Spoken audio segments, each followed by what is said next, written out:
So we about to have an interesting conversation because this is something we talked about personally, and we have a debate about it. But I think it's good to pose it to the viewers and see what they think. So as business owners, there's the school of thought that one of your primary responsibilities is to create economic opportunities for your friends and family by hiring them. So I'm interested to know where you stand on that topic and what your experience is with it, and let's just see where the conversation goes. So I'm gonna throw it to you. What do you think about that? So originally starting off in Atlanta, right? So like not in the healthcare sector, not having a lot of information about it. My mom was the one who kind of brought that wealth of knowledge. So that was a perfect fit, right? She was my first person that kind of came when she left chemo. She came right over and started working.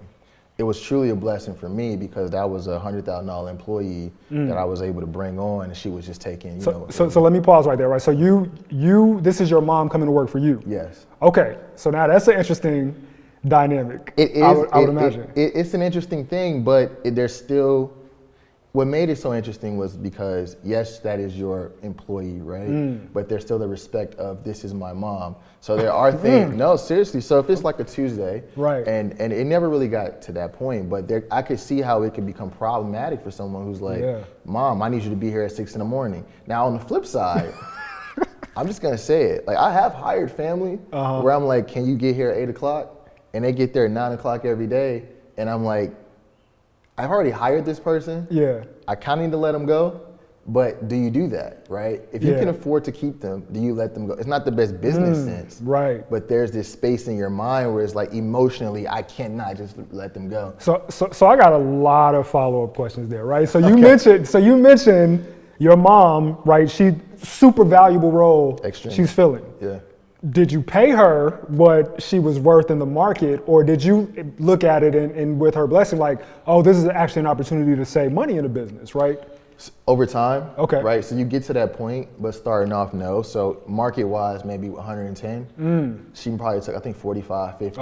Right? But at the time, I wasn't paying myself anything. Right. So that's just, what she's willing to take. And that really got me going because I don't even know if I could have afforded that extra person at that price point at that time. So, she comes in, she does it for 2 years. 2 years comes, we finally start making headway. I'm saying, okay, well, now we can give you what you want. And then there's some satisfaction there too, right? My mom never owned a house. She was able to buy a house. So now I'm 30 years old. She's never owned a house. And I didn't even realize how important that was until she got in the house. I was like, oh my God, this is insane. My mom never really had a nice car. And I was like, okay, go to dealership. We went to the Mercedes dealership. That's what all black boys do. You get, whatever you go. Exactly, that's the dream, right? I say, Mom, go pick out what you want. And you kind of sitting there and like, what is she gonna come back with? I'm being honest. No, I feel that. I was thinking, because it wasn't like, it wasn't a huge thing, but I was thinking, because you want to get, get what you want. So she goes and she gets like this, E350, like, that's what you want? She said, I want this one.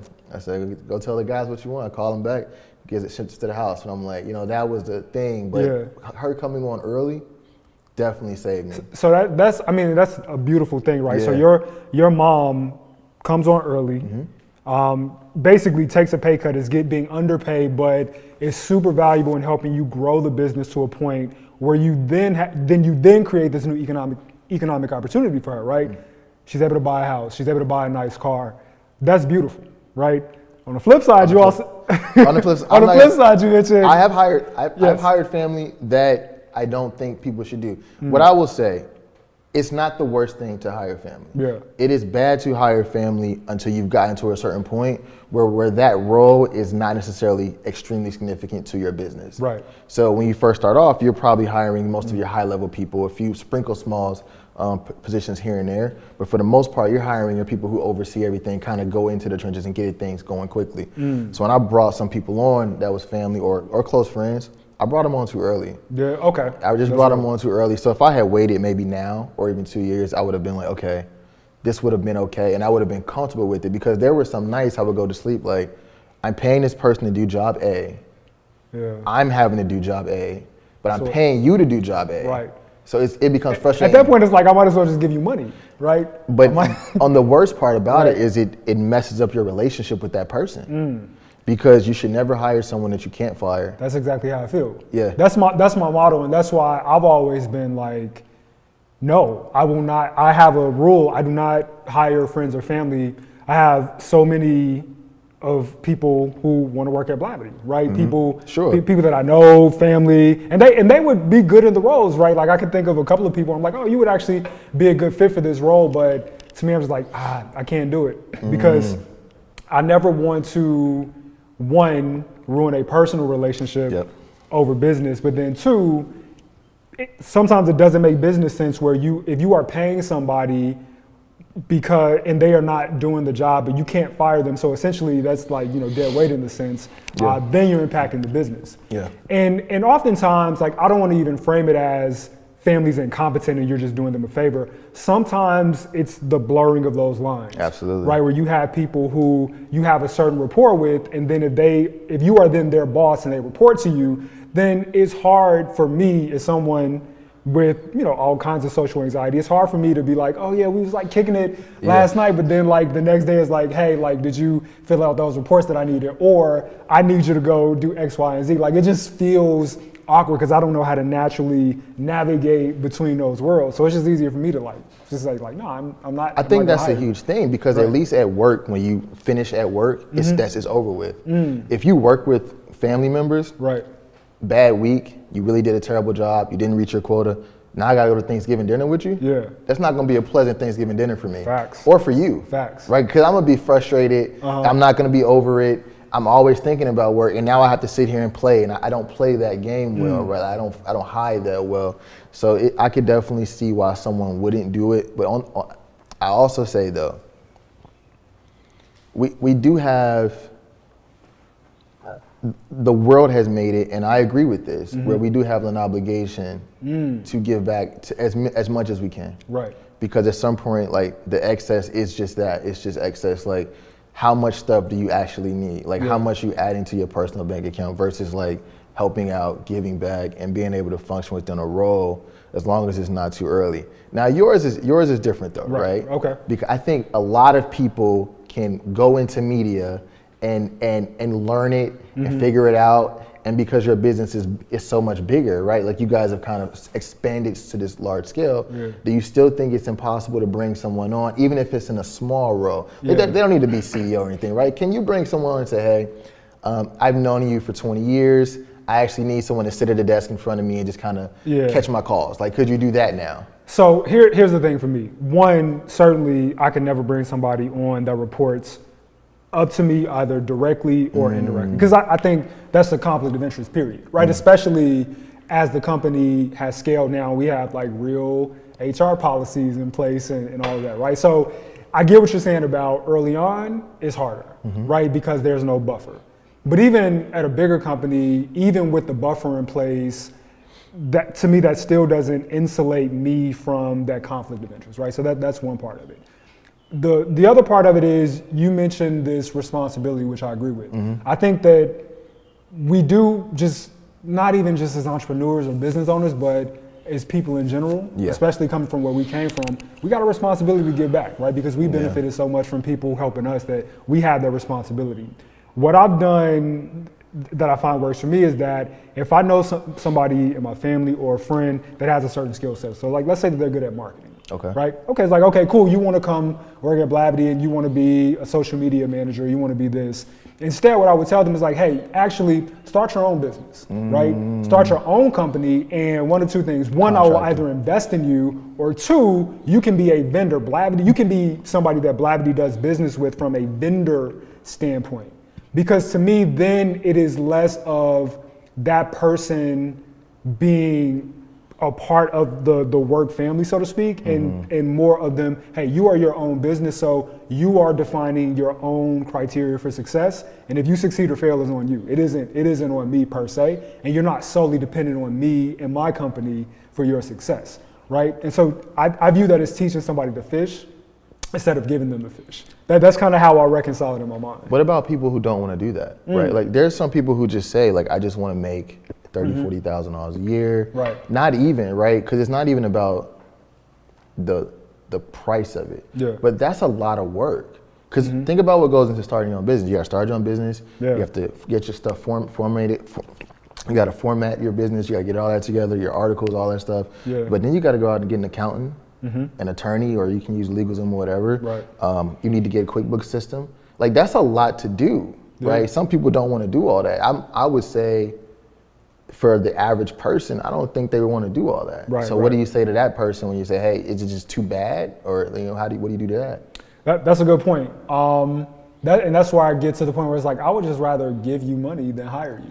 Because to me, I am so big on, like, when you first told me you hired your mom, like, to me, that was the wildest thing. I was like, what? Like, what do you mean you are your mom's boss? Even like saying it, that seems so wild to me, right? Now, you know, like, it worked out, right? But then in the cases when it doesn't work out, like if you gotta reprimand your mom or your brother or your dad or like whoever you're working with, like just the fear of being in that situation is so big for me that if I'm like, okay, the core of what I'm trying to do is to help them out. I want to give them economic opportunity. If they don't want to take ownership and start a business on their own, and then to me, it's like, I might as well just give you money because that's what I'm going to do anyway if you work for me, because not that they would be incompetent, I would not be an effective manager of them. It would be hard for me to tell them what to do, right? Is that a social thing though? It is. It is. It's the social anxiety. Yeah. Yeah. And that probably says, to some extent, that's unfair where, I'm saying like, this is an issue I have, so I'm not going to help somebody out in that way. But I also think part of leadership is knowing what kind of leader you are and what kind of manager you are, and not putting people in a position where they would not be set up for success. And I know that my family or my friends would not be set up for success working for me or working underneath me. And so I would be frustrated because I'm not utilizing them effectively and I'm paying them still. And then they would probably be frustrated, or maybe they would just look at this like, oh, this is love. Like, it's just a cakewalk. Yeah, it's just a cakewalk. Yeah. And so that would make you feel like you've been taken advantage of. Yeah, absolutely. So I think, that's kind of where some of the issues I have or have had. It's like I see people that we've been friends forever, and it's like, okay, I gave you this opportunity, and then you just, now when my son is 6 weeks old, right? But I talk to him like, yo, you're going to be in control of an empire, and then even Karia might say, that's too much pressure. And I'm like, no, my mom was a school teacher. Right. Pressure is working multiple jobs to make sure my son can get some shoes so he doesn't get laughed at in school. And can he get a nice lunch? Like, that's pressure. That's pressure.